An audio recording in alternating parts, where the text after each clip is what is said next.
Hi, in this video, we're going to learn how to set up a resource group so that we can share COVID-related assignments with our fellow teachers.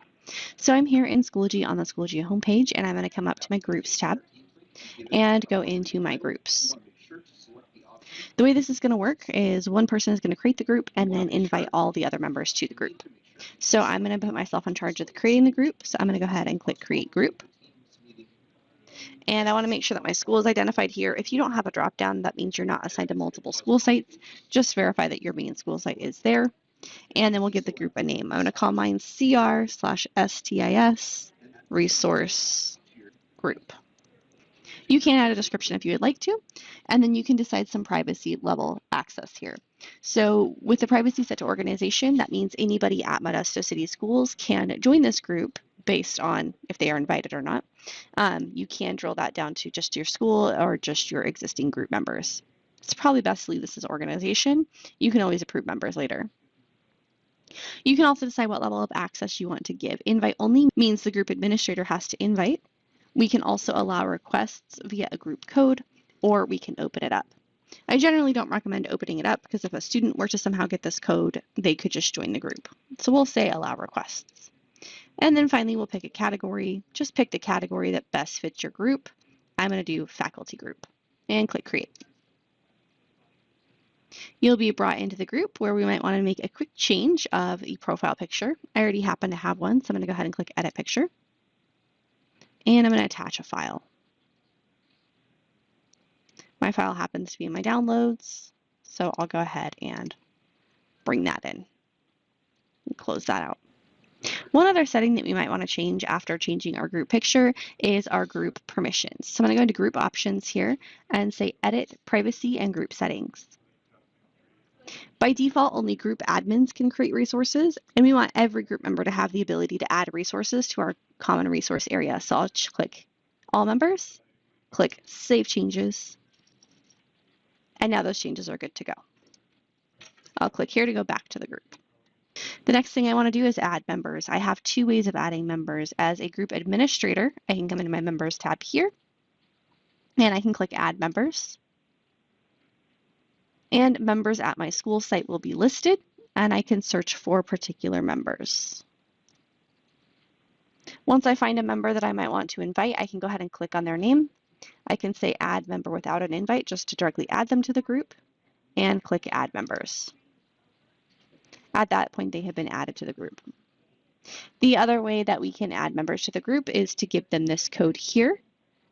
And with this access code, they can go to their groups tab, go to my groups, they'll click join a group, and they would type in that access code.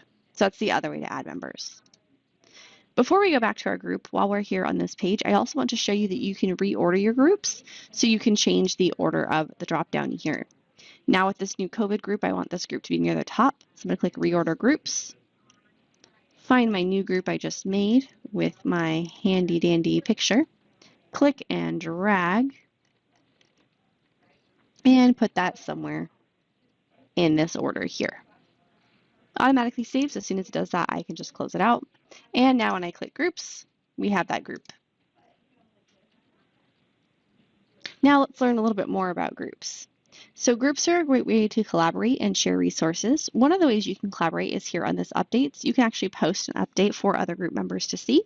This is going to be very similar to how you might use something like Facebook, where you can post an update and you can reply to each other's posts.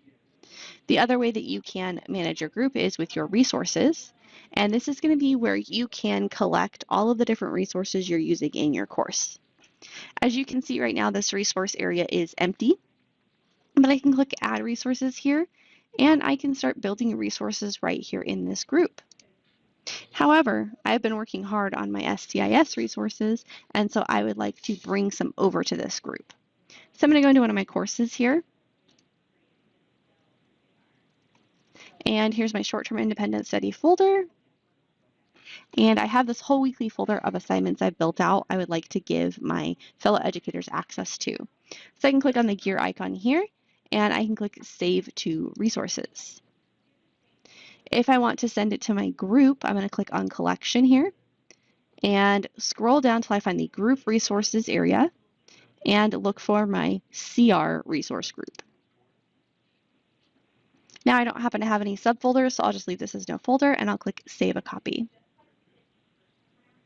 And just like that, if I go into my groups, go into my CR group, and go into my resources, there is that folder with all of the daily assignments in it that my other educators can now use.